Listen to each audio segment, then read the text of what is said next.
Noong mga 1960s hanggang mga 1970s, nagsimulang maging very, very popular yung mga women's lib movement, feminism.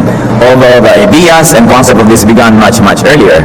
Pero akala ng mga women of the 60s and the 70s ay napaka-modern na nila sa liberation. But nearly 2,500 years before that, a very strong woman named Queen Vashti went ahead of history and showed great strength. Ito po ang ating pag-aaralan at turuan tayo ng Panginoon ng very timely applications from the life of this remarkable woman. A woman ahead of her time. Thank you, Father, for freedom. Thank you for love that comes from you. Thank you for forgiveness and cleansing that we can enjoy. Patawarin niyo po kami sa mga kasalanan namin, Panginoon. Linisin kami at kami gawing karapat-dapat na humingi at tumanggap naman ng pagpapala mula sa inyo. We cleanse our hearts, O God, and make our hearts your domain, your kingdom, your throne. Take over, Father, preside over this activity, lead us, teach us. May you heal our infirmities, especially spiritual and emotional ones. Buksan niyo po ang aming mga puso, ang aming kaisipan sa mga napapanahon at magagandang mga paglalapat ng katuruan sa Biblia. At ang aming pag-aaral, Panginoon, makatulong upang kami lalong lumaya, makalaya sa iyo, para kami sumamba at ganon din naman magawa ang mga pinagagawa mo at hinahangad mong gawin ng bawat malalayang tao. Lord, lead us, be our speaker. Protect us from lies and falsehood.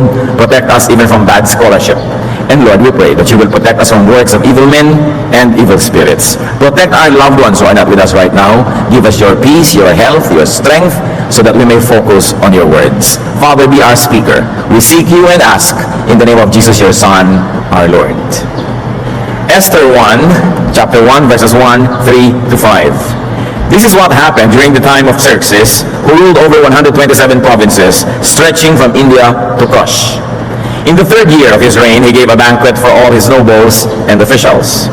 The military leaders of Persia and Media, the princes, and the nobles of the provinces were present. For a full 180 days, he displayed the vast wealth of his kingdom and the splendor and glory of his majesty. When these days were over, the king gave a banquet, lasting 7 days, in the enclosed garden of the king's palace, for all the people from the least to the greatest. Ang hari po noon ng napakalaking imperyo, napakalaking domain, maraming mga ibang kaharian na nasa ilalim niya, was King Xerxes. And he was presiding a very vast, powerful, and rich domain. At siya ay nagbihay na isang napakahabang fiesta, isang napakarangya na pagdiriwang. So there was a grand open house, which was capped by a big festival. This was, of course, to inspire allies and to intimidate enemies. Ang pagpapakita po ng kayamanan ng mga hari, lalo noong unang panahon, mga palasyo, mga parada, ay hindi lang upang pasayahin ang kanilang mga kakampi, kundi upang takutin din ang kanilang mga kaaway o nagbabalak na umaway sa kanila. Esther 1:9, Queen Vashti also gave a banquet for the women in the royal palace of King Xerxes. So habang ang lahat ng kalalakihan ng mga opisyal ng buong imperyo ay nandoon sa piling ng hari, ang lahat naman ng mga makaglikang mga paraluman ay kasama ng reyna. Ang mga asawa, ang mga kapartner, ang mga consorts ng mga general na ito at mga gobernador.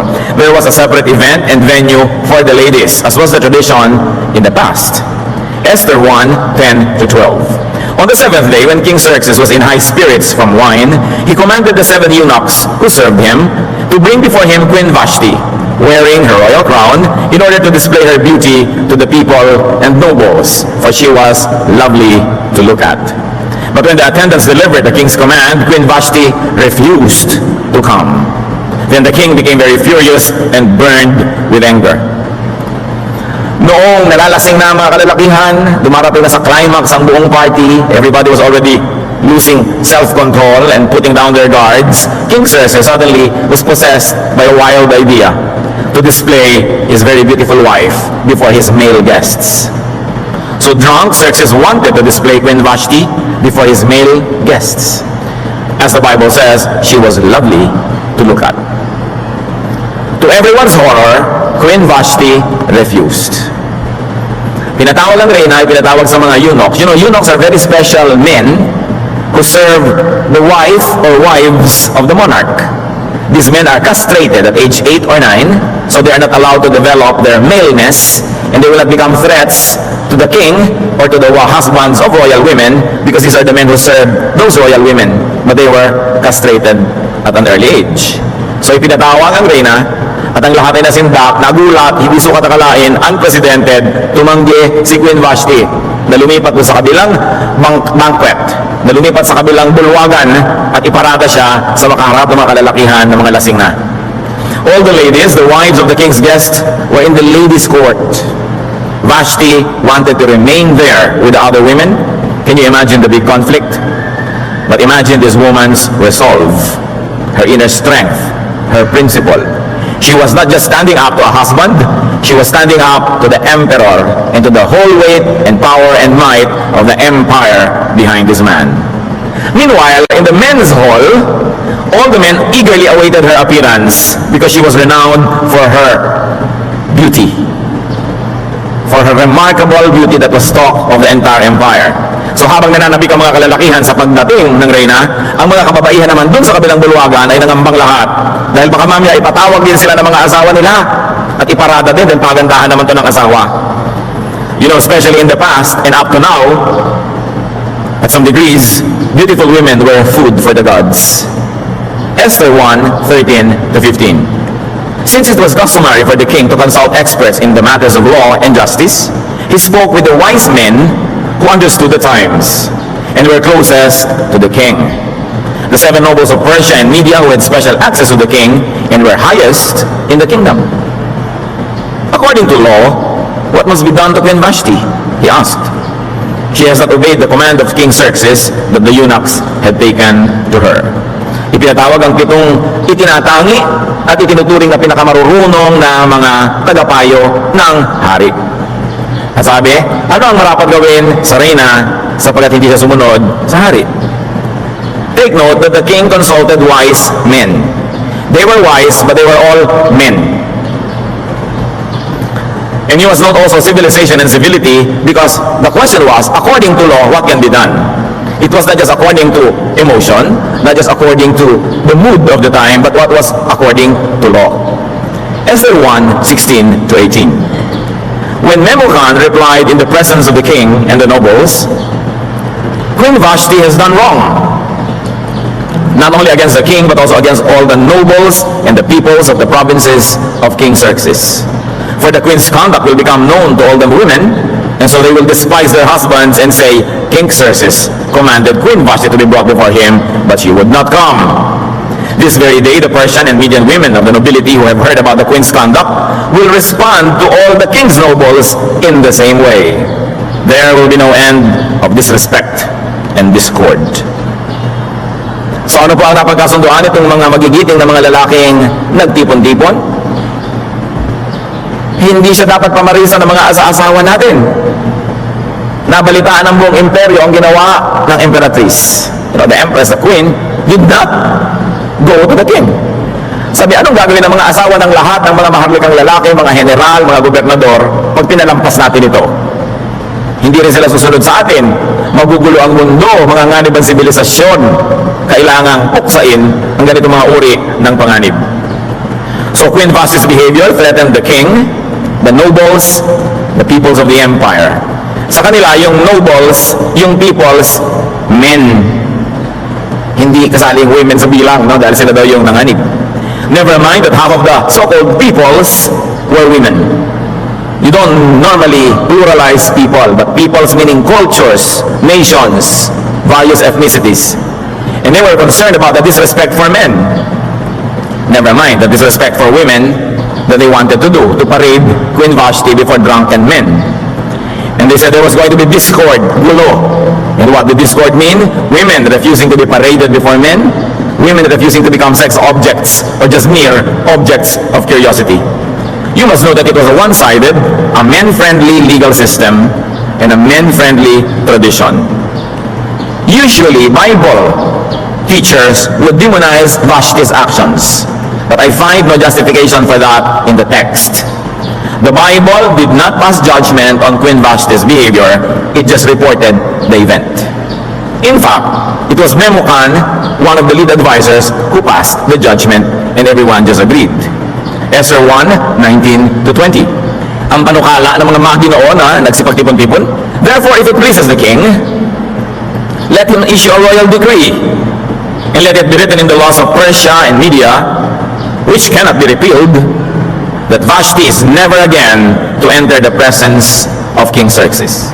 Also, let the king give her royal proposition to someone else who is better than she.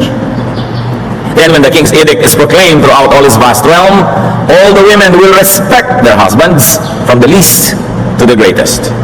So these male advisors gave the male monarch the king, and the male lawmakers and the male law interpreters took the day.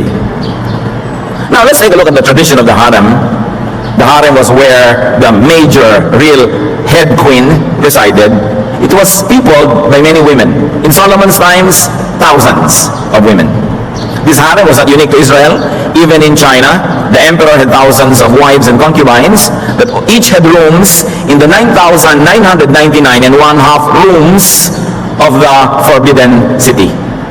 These women are collected from every village and town. There's a sort of a beauty contest that happens whenever there's a recruitment happening, and all the most and the best and the most beautiful women are taken to the palace, screened, arranged, rearranged, beautified, and presented to the king. And then after a rigorous examination, they become part of the harem. If you would visit the Forbidden City in China, there is a hill inside it, and on that hill, these lonely women can go and look out into the far city and ponder their relatives and their parents. Because once you join a harem, you cannot leave the Forbidden City anymore for life until you died.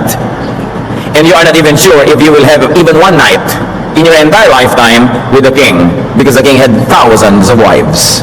And some of those are his favorites that he would keep on calling, so probably you will never have even one chance for one time with this king, and your entire life is dedicated to that vocation, keeping yourself pretty and beautiful just in case you might be cold. If you were living in abject poverty, that would be your ticket out of hunger. But when you're not hungry anymore, you begin to be more sophisticated, and you begin to know the more sophisticated concepts of life, like boredom or loneliness or meaninglessness. And this is what many of those women are consigned to bear all their lives. That was the life in the harem. And because there was fierce competition among the women for the king's affection, you can imagine all the intrigue, all the jealousy happening in that harem. And peopling that harem and running that were the eunuchs. You know what happens when males do not become full males and yet do not become real females? There is a lot of psychological displacement. And so most of these eunuchs are worse than the women when it comes to gossip. They're indulging themselves in all kinds of unsavory and unfruitful intrigues. That was the life in the harem. But the harem was off limits to men. Only the eunuchs could go there. And that's exactly what King Xerxes was trying to break. Actually, you might think that Vashti was breaking from tradition, but it was the king who first did it. There was precisely a hole for the women to keep them away from the men. Now, the king was breaking that tradition and calling his wife to be paraded among the men. So he was the first to break with tradition. He was not alone in that department, because Queen Vashti also broke with tradition, and that is, she did not go when the king was calling him.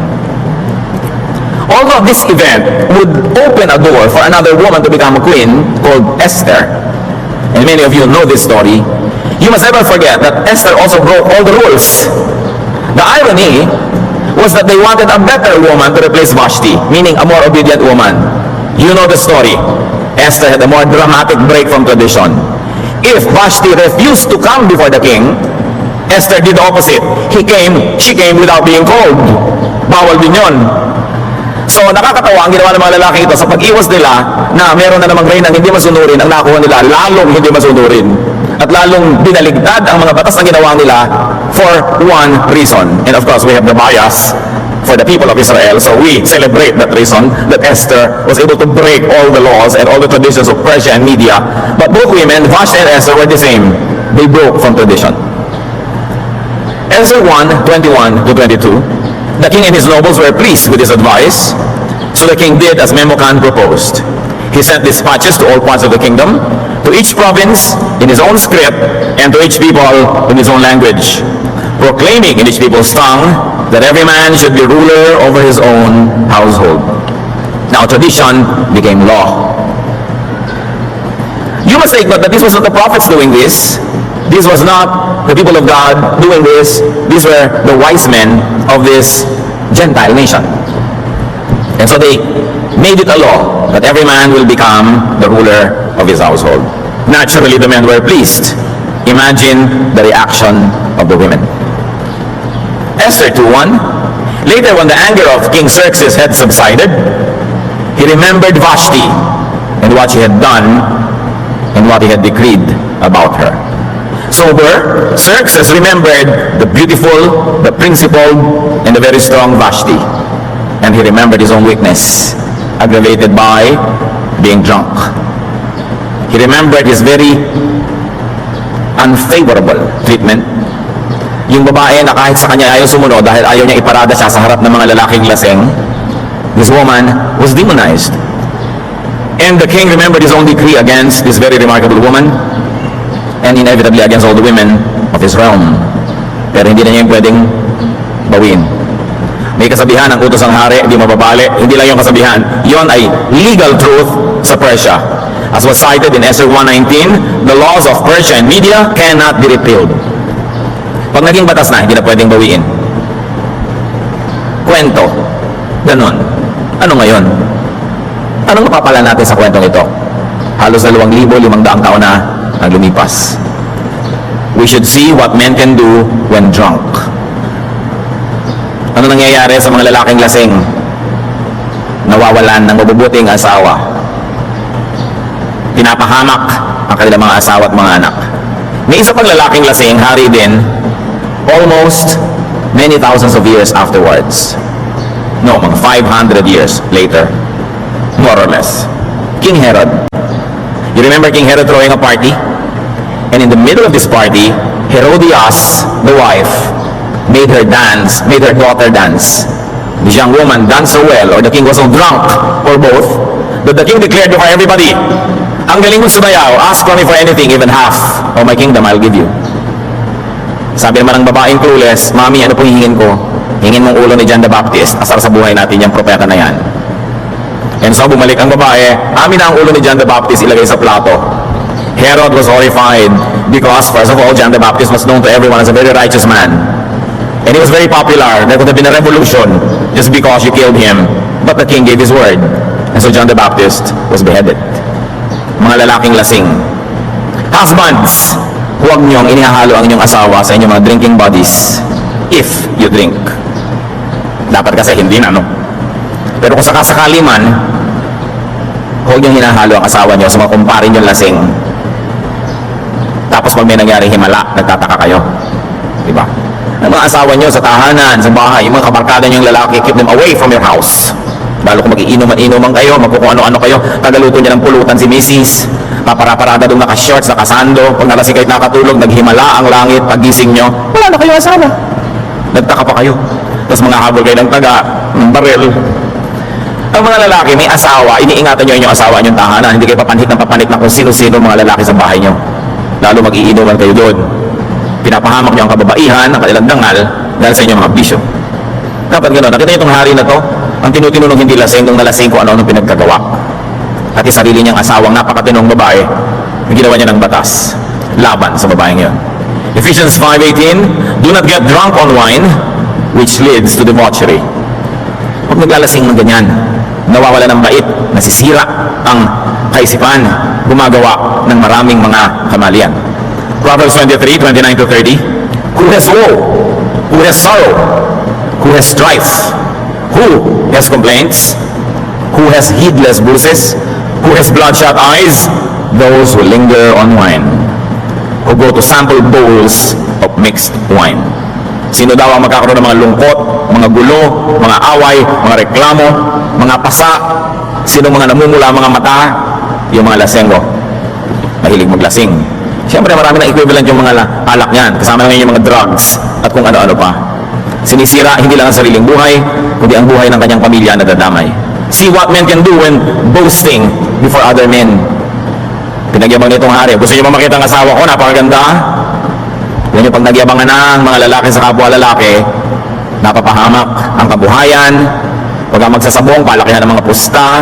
Pag nagsusugal, ako, taas-taas ng mga pride, ayaw umuwi na talunan, lahat na napahamak. Jeremiah 9:23, This is what the Lord says, let not the wise man boast of his wisdom, or the strong man boast of his strength, or the rich man boast of his riches, or the husband that has a beautiful wife boast of his wife. Minsan may wisdom din yung mga kaugalian ng mga Arabo, yung mga babae, tinatakpan ng mga kumot, mga telang itim. Pagka may mga party, nandun sila sa kabila, nandito yung mga kalalakihan. Minsan meron din yung wisdom Kasi alam niyo naman ng tao ay tao, kung minsan ay pag mga nalalasing, naiiba na ang mga ugali. Nagkakaroon na ng mga paghahangad na ng mga matitulong isip ay wala doon, kaya nagkakahalo-halo ang balat sa tinalupan. James 4:16, as it is, you boast and brag, all such boasting is evil. At sa pagyayabang na yan, kaya nagulo ang buhay ng mga dapat sana ay tahimik.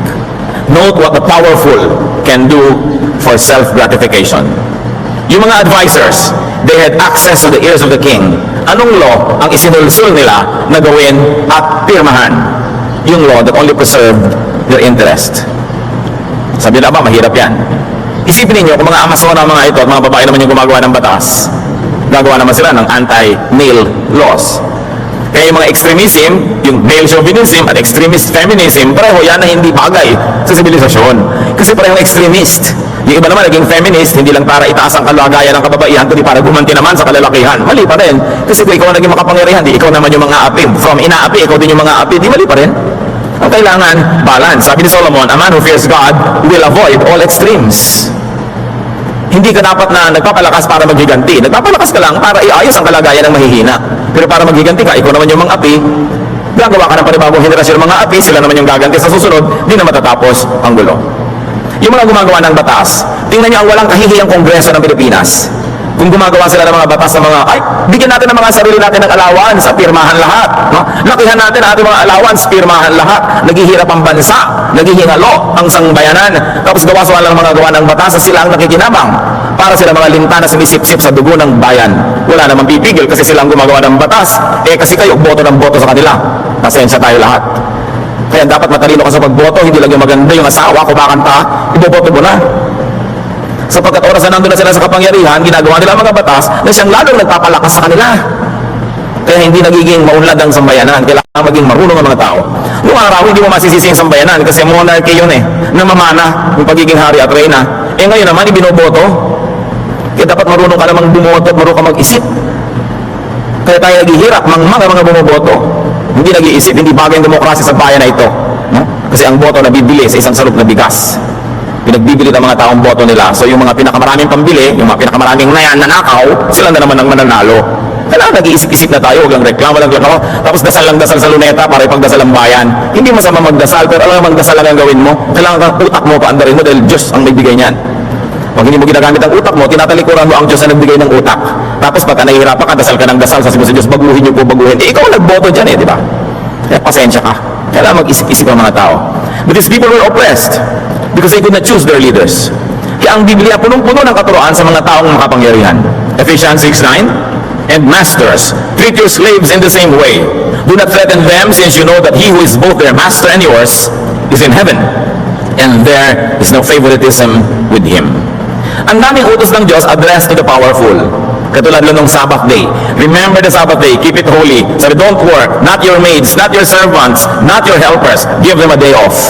Sinong kausap doon? Hindi naman yung mga empleyado, yung employer. Ephesians 6:4, fathers, do not exasperate your children. Instead, bring them up in the training and instruction of the Lord. Yung mga power structures, una sa economic system, economic and political system, and social system, there were the masters. May mga nobles, may mga aristocrats. Nagkaroon ng mga landlords, nagkaroon ng mga mayayaman na mga kapitalista. It's the same thing. Sabi ng Panginoon, maging mabuti kayo sa inyo na sasako. Tapos ang susunod na pinagsabihan, mga tatay, because this is another source of power structure, the family system, where a patriarch rules. Dito kayo, dyan kayo, di ka mag-aasawa. Itong pag-aaralan mo, ganitong gagawin mo. At napakaraming naaapi sa ganitong sistema. Kaya nagtuturo din ng Biblia, mga tatay, huwag nyo asarin ang mga anak nyo. Sabi ko na, do not exasperate your children. Huwag nyo ubusin ang pasensya nila sa inyo. Kailangan maging mapagmahal kayo.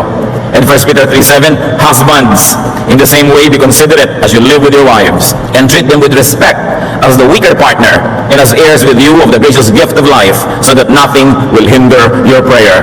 So yung palang mga husbands na nang-aapi ng asawa, your prayers are hindered. You see yung mga nakakapang-api sa kapwa, yung socio-economic system headed by the masters. yung family system headed by the fathers. At yung husband and wife relationship headed by the husband. Doon ang gagaling ang napakaraming abuse, kaya doon maraming turo ang Biblia. At si Jesus binaligtad lahat yan. Kanina siya nakikipaghapunan, kanina siya nakakananghali, kanina siya sumasama. Hindi sa mga masters doon sa mga empleyado, sa maliliit na tao. Hindi dahil pang doon lang siya, pero binaligtad niya, nilagyan niya ng balanse. Yung mga nang-aaping templo, inaapi yung mga makasalanan, doon siya ngayon nakikipaghapunan sa mga makasalanan. Yung mga bata noon na hindi pinapansin, kinakawa-kawawa, nung ayaw palapitin sa kanya, kinalong niya, binless niya. At yung mga babae na laging puwera sa lakaran, puwera sa mga mahalagang event, yun ang kalakalagtad ng Panginoon sa napakarami niyang lakaran. Kaya si Mary, na kapatid ni Martha, nakaupo sa kanyang paanan kasama ng mga lalaki, sabi ni Martha, yung kapatid ko naman, papuntahin niyo sa kusina where the women belong. Sabi ni Jesus, no, she belongs here with the men. She has chosen the better portion. She likes to learn. Perhaps she likes to be a disciple. Let her stay here. Nakita niyo yung ginawa ni Jesus sa balancing act.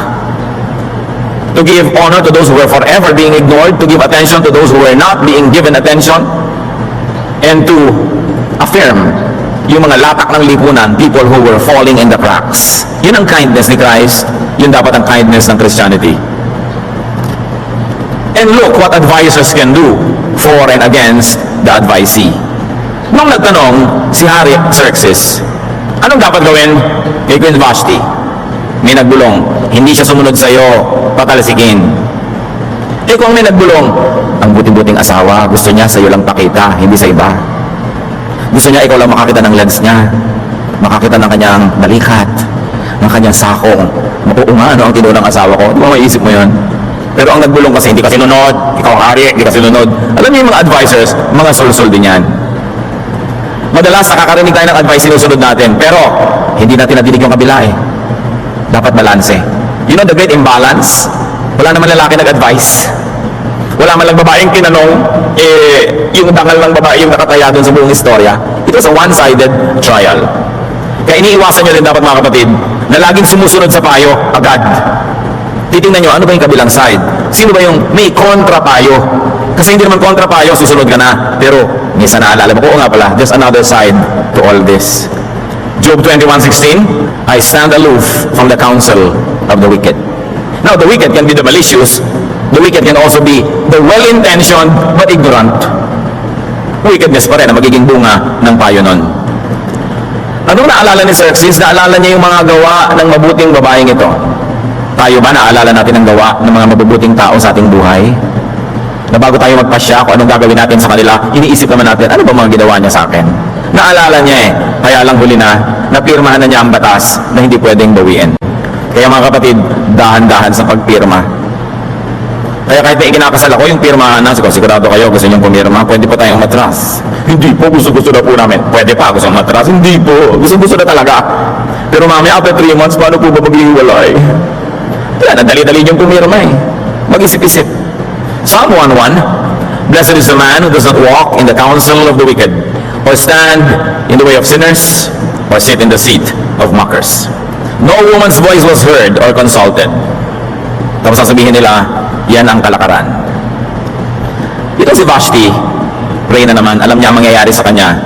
She knew what she would lose, but perhaps also she knew what she would gain by making a stand.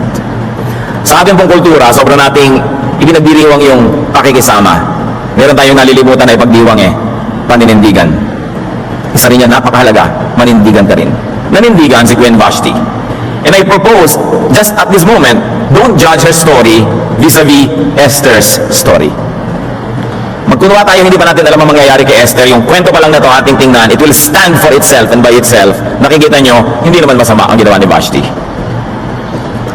She decided. She made a stand. But something is lost and something is gained in every decision, in every move we make.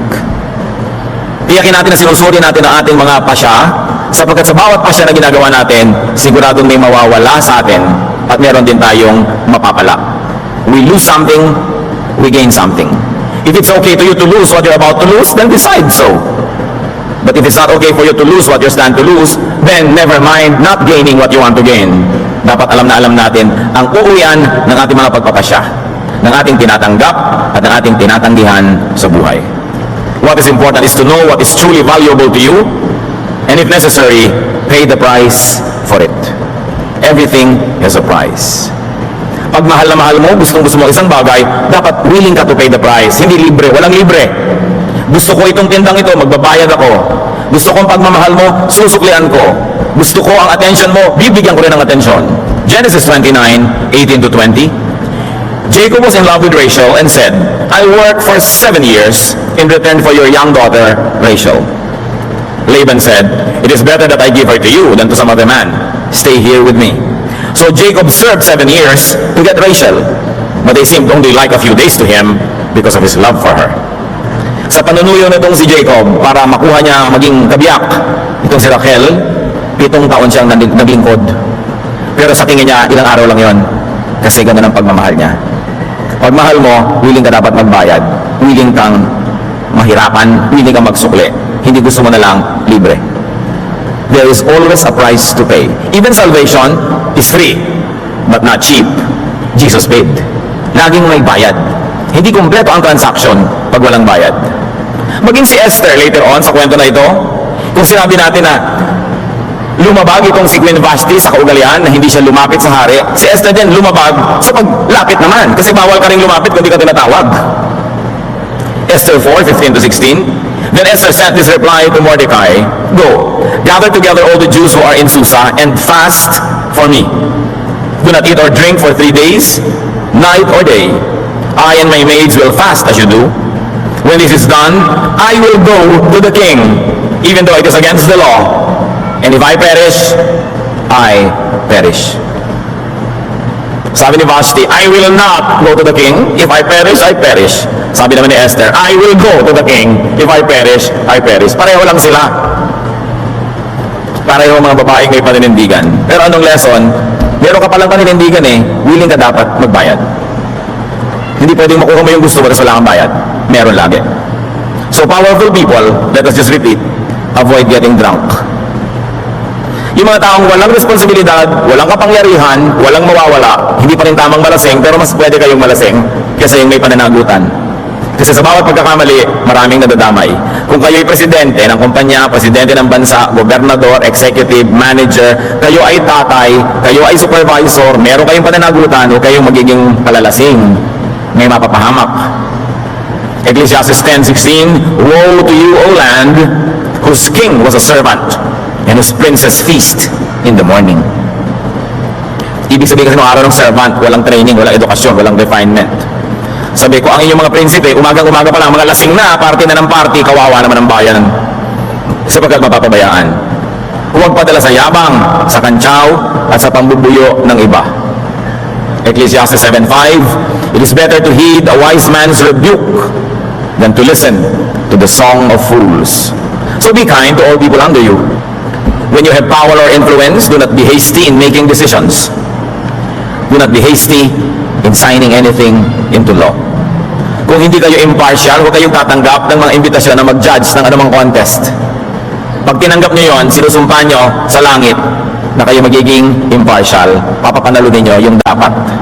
Ngayon, kung meron kayong mga paborito, meron kayong mga gustong papanalunin, huwag kayong mag-judge doon because you will be judged. Proverbs 19:2, It is not good to have zeal without knowledge, nor to be hasty and miss the way. Huwag nagpapadalos-dalos. Kahit sa ministry, sabi sa 1 Timothy 5:22, do not be hasty in the laying on of hands. Huwag magmadali sa pagtatawag ko, ikaw ministro, ikaw propeta, ikaw pastor, kasi maraming nabibigyan agad ng ganong office. Kengkoy pala. Biglang gagawin niyang biro ang buhay, kung ano pinagagagawa niyang mga himala, meron na siyang public office. Kawawa yung mga tao. At lalo na mga kapatid, huwag ipang display ang wife. At ngayon din, kahit husband, huwag ipang display. Huwag ipang display si boyfriend at girlfriend. Usapan niya, ang ganda naman ng babae na pamparada. Talagang pamparada ka lang sa mga family reunion, ang ganda-ganda mo, pero hindi ka naman talaga mahal. Ang hirap dito minsan kung maganda ka, kasi hindi mo alam kung mahal ka lang o gusto ka lang iparada. Ngayon kung talagang wala kang kagandahan, tapos may nanligaw sa'yo, tiyak na tiyak mong mahal ka. Pero pagka maganda ka, hindi mo na alam kung bakit ka napapansin object ka lang ba o hindi. And what's important, brothers and sisters, as we ponder this story, know who is truly valuable to you. Pag nakatagpo kayo ng tao na very valuable, precious, ang husay, ang galing, may prinsipyo, dapat niyong pahalagahan. Kahit pa nga sumasalungat sa inyo. Kahit pa nga paminsan-minsan, hindi sang-ayon sa inyo. Pero dahil ang pagsang-ayon niya ay nakabase sa prinsipyo, pahalagahan niyo pa rin yung tao na yon. Wala namang kwenta yung oo na lang ng oo kahit na kabalbalan na lang, oo pa rin. Meron ba man lang isa, dalawa, tatlo sa buhay niyo na talagang mahalaga? Yung husay, matatawag niyo, itong taong to, gem talaga. Pahalagahan niyo para hindi mawala. Kasi, bihira nangyayari sa buhay ng tao na nakakakuha siya ng pearl of great value. Anong sabi sa mga parables ni Jesus? When you find a pearl of great value, you sell everything you have just to buy it so that you can have the pearl of great value. Pagka daw ikaw ay may nakitang kayamanan na kalubog sa isang bukid, ibebenta mo lahat yung bukid mo, mabili mo lang yung bukid na yon na kinakalagyan ng kayamanang nakabaon doon. It's not important to have quantity. Quality is important. Obviously, this woman was of great quality, but the man lost her. Only to have a wife who will do the same thing and break tradition and break the law for another agenda that was not really the agenda of the king nor the kingdom that he was ruling. But that's another story. So who do you condemn? Katulad ng buong grupo na yon, nag-usap, i-condemn si Queen Vashti. Pag nag-uusap-usap tayo, kayo na mga kaibigan ninyo na magkakakampi, do you condemn anybody who is right, who is ahead of your time? Do you condemn anybody just because she or he is a genius? Hindi nyo lang maabot ang iniisip, sobrang talino, i-condemn nyo na. It's easy for us to condemn people we don't understand. Alam niyo yung mga nagiging heroes later on, tsaka lang naiisip ng mga tao, ay hero pala siya. Because most heroes are ahead of their time. Advance ang pag-iisip. Hindi pa sila naaabot ng nandito ngayon. Pag tagal, pag nag-isip-isip nila at nilingon nila yung nakaraan, doon lang nila marirealize, ay, advance pala siya. Ngayon lang natin naintindihan yung dati na niyang pinagsasasabi pa, pero pinatay na natin siya kasi advance siya eh. Who do you listen to? Who has access to your ears? Kadalasan ang ating mga pasya, tama man o mali, depende kung sino ating pinakikinggan. Kaya mahalaga pinipili ang pinapakinggan. Anong mga batas, anong mga patakaran ang ating pinaiiral na hindi naman nakabase sa matinong pag-iisip, kundi nakabase lang sa mga simbuyo ng damdamin, sa ating mga impulses.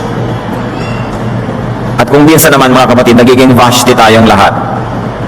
Isa-isa tayo nagiging Vashti paminsan-minsan, dahil gumagawa tayo ng tama, dahil tayo naninindigan, tayo pa'y napapahamak. I like to emphasize that the Bible did not pass judgment on Vashti. Neither will I, and I hope, neither will you. Walang sinabing masama o mali ang ginawa niya, pero tingnan nyo na lang for its own merit. Babae ka, asawa ka ng hari, ipaparata ka sa mga lasing, tumanggi ka, ano naman na masama doon? Napaka-importante na tingnan natin sa mga kasaysayan na ito kung sino tayo. Tayo ba yung nanguhusga? Tayo ba yung nangbubuyo? Tayo ba yung nagyayabang? Tayo ba ang nagiging biktima ng mga taong lasing na nagkataong kapamilya natin, kaibigan? Ama naming Diyos, sa mga paalalang ito, sa mga kwentong ito, ituro niyo po sa amin kung sino kami. O kaya kung sino-sino kami. Makita namin ang mga ginagawa naming tama at mali. At huwag kaming maging katulad nitong si Haring Xerxes, who lost a very, very fine wife just because he made the wrong decision. Because he was drunk and he listened to the advice of those closest to him. Turuan niyo, Panginoon, ang manaig sa aming buhay, katuwiran. At nawa, Panginoon, umayos, gumanda palalo ang buhay namin dahil napag-aralan muli itong kabanatang ito sa Biblia. Magbulay-bulay tayo mga kapatid, pag-isip-isipan kung ano pa ang mensahe natin ng Diyos. Mensahe para sa atin na personal, para lalo tayong makinabang sa pag-aaral na ito. In silence, bow before the Lord and listen to the voice of the Spirit.